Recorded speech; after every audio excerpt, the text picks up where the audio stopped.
What's up guys, my name is Phil. I just got some DJI stuff, gonna try it out. First thing I'm gonna show you is my 2013 Boss 302.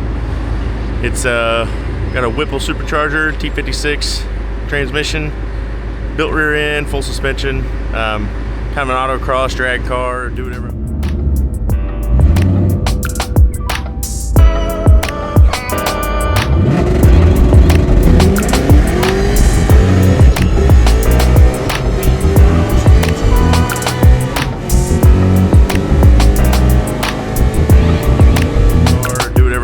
Drive it, still has AC and all the options. Daily drive it to work if I wanted to. I've got another vehicle for that, but just gonna give you an overview of the car and see what you guys think.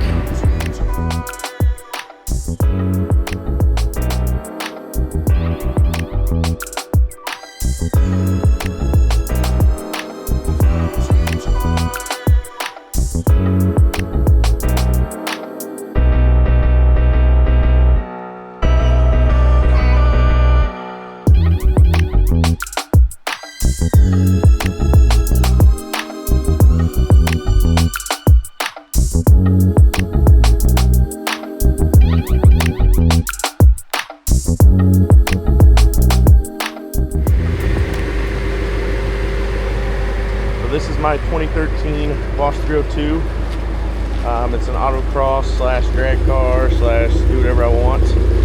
I've got different sets of wheels and suspension settings, so I can change whatever I want to do kind of various things with it. It's got a full Corsa exhaust, stainless with an X-pipe.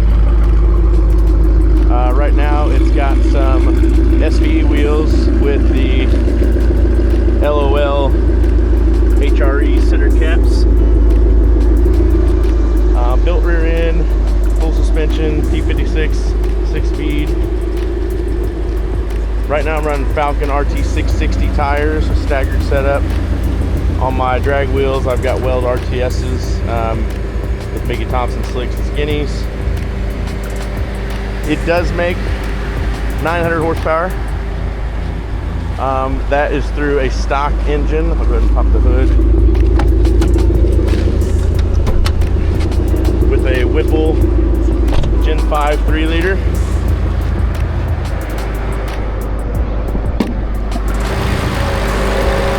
Right now I got the big pulley on it. Probably makes 750, but the smaller pulley made 898 on the dyno. It's on E85, 1000cc injectors. Boundary billet oil pump gears and crank sprocket, but other than that the engine's stock Boss 302. Got a divorced clutch reservoir there, 4 fuel system, triple pumps. 1 is on all the time, 2 are on a Hobbs switch. Actually I think that's 2 are on all the time, 1 is on a Hobbs switch. It's got the big Whipple heat exchanger, which a friend of mine made a stencil for and put the intercooler logo on there from Whipple. The car's filthy right now. I went off the track on autocross and I haven't really detailed it yet. Hit a couple of cones. Marks there. But the car runs really good. Pretty reliable. I've been driving like this for 2 years. A couple thousand miles. Went with the carbon fiber trunk delete. Been on tail of the Dragon. My little tattoo tramp stamp there. Took it down to Ponies in the Smokies and got 2nd place a couple years ago, 2024. Yeah, just wanted to give you an overview of the car, and interior is really stock. The only thing you can tell is the Trim-X shift knob. Other than that, got my boost gauge there, N-gauge, stock Recaro seats, my helmet in the back. Floor mats are out, it's filthy, but did the cam challenge last year up at Grissom, Indiana, old Air Force Base. Didn't do very well. There's a lot of heavy hitters up there, but this car is really just more for fun. It's not very you know, single purpose built. Can do kind of anything I want with it. So we'll go for a drive, get a couple videos, hopefully edit. I've never edited a video before. See what you guys think.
This car does have full spherical bushings in the rear.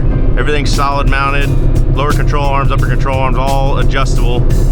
But it makes it a little noisy inside. So I've thought about switching the interior or the rear suspension back to poly bushings or something to make it a little quieter so I can drive it on the street more. It's not super obnoxious, but sometimes around turns and stuff you get that bumpy kind of metal on metal sound.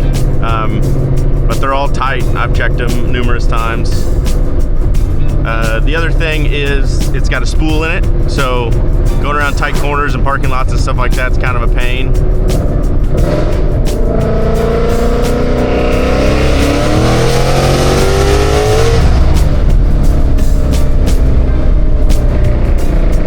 But the car rips, man. It's a blast. I've owned higher horsepower cars, strictly drag car builds, but this car has been by far the best all-around car I've had. You can thrash on it, then you can throw it in 6th gear, 1500 RPMs. It does have 410s in it still. I went with the wide ratio T56. I can't remember if it was because that was what was available, or I liked that it was closer to the stock trans when it was NA, the MT82 with 373s. But this NA with this trans and 456 gears was still pretty close to the MT82. 3rd and 4th's a little close, but once you're in 4th, 1-to-1, it hauls ass. It back halves on the 8th mile like 30+ mile an hour. Other than that, I really don't have any changes I want to make to the way it drives. It drives like stock unless you put your foot down. I can cruise. I'm at 50 miles an hour, 2,000 RPMs, just putting along. I'm in 5th gear as well. This is 135, so the speed limit's, it's not high enough for 6th gear in my opinion. Car kind of bogs, but you can just comfortably cruise it in 5th gear, just around some of these turns. The car drives so well. I've had this car since 2017, 8 years now.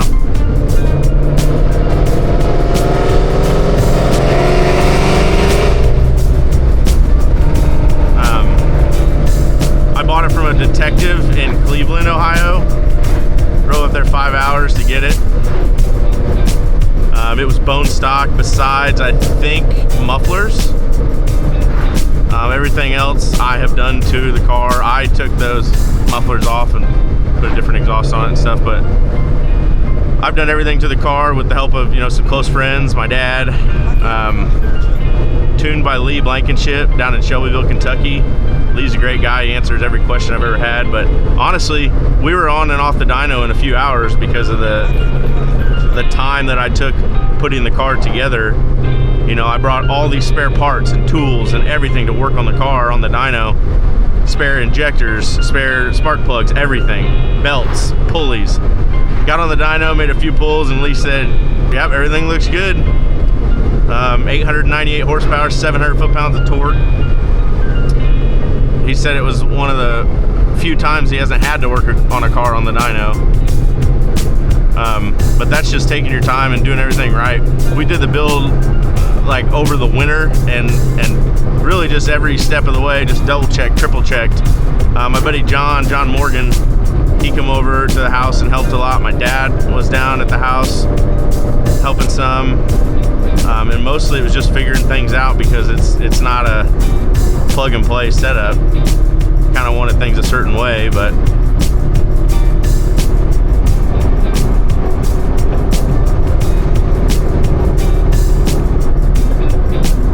I've had zero issues with the car. I did try to go to even smaller pulley once. I tried to go to a smaller pulley to hit a personal best time when the car started to break up. I can't remember if it was belt slip or what was going on, but that was a while ago. I haven't really drag raced much recently. I've been doing some autocross and some just driving around town stuff. The car has a McLeod twin disc. It's an RXT, so it grabs pretty well. The RXT 1200 would be the step up, but I think that would be a little too aggressive for some street driving with this thing. It drives really close to stock, and I don't want to lose that feeling. Even with doubling the horsepower the car came with, it drives so well. Like having a solid mount shifter is a totally different ball game, but the clutch and everything is a really good feel, so I'd like to keep that. I don't plan on adding any more power to the car. I like the level it's at. It's reliable. It's been reliable, knock on wood. My injectors are pretty close to maxed out, so if I wanted to go any higher, I'd have to put bigger injectors in it. But I'm comfortable with the horsepower. I can change the pulley to go back to 900 or keep driving on 700, 750, somewhere in there.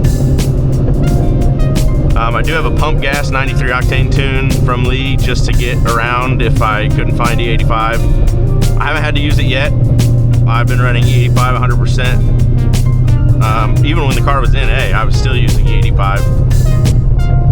But now being, you know, at this power level, I like the way it performs with the 85. I don't have any trouble with cold starts. I'm gonna put a cold start video in here. It hasn't been started for like 5 weeks, so you might hear extended crank time, but it starts right up.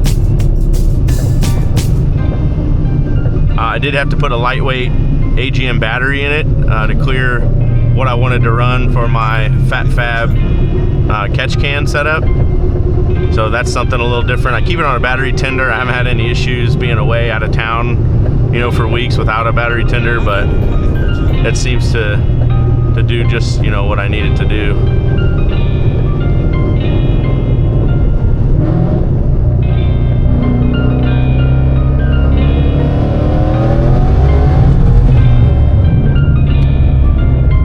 The car does have an MSD two-step. You might see a video of that.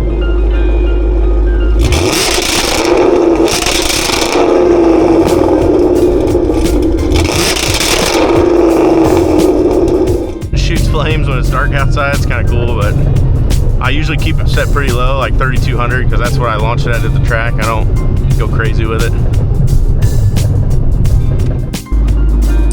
That's gonna be it for this video. I went and did a short drive with the car. I'm gonna get some drone footage though. Let me know what you guys think. Again, if you don't watch it, it's not a big deal. But if you do and you feel like letting me know, that's my 2013 Boss 302. Peace.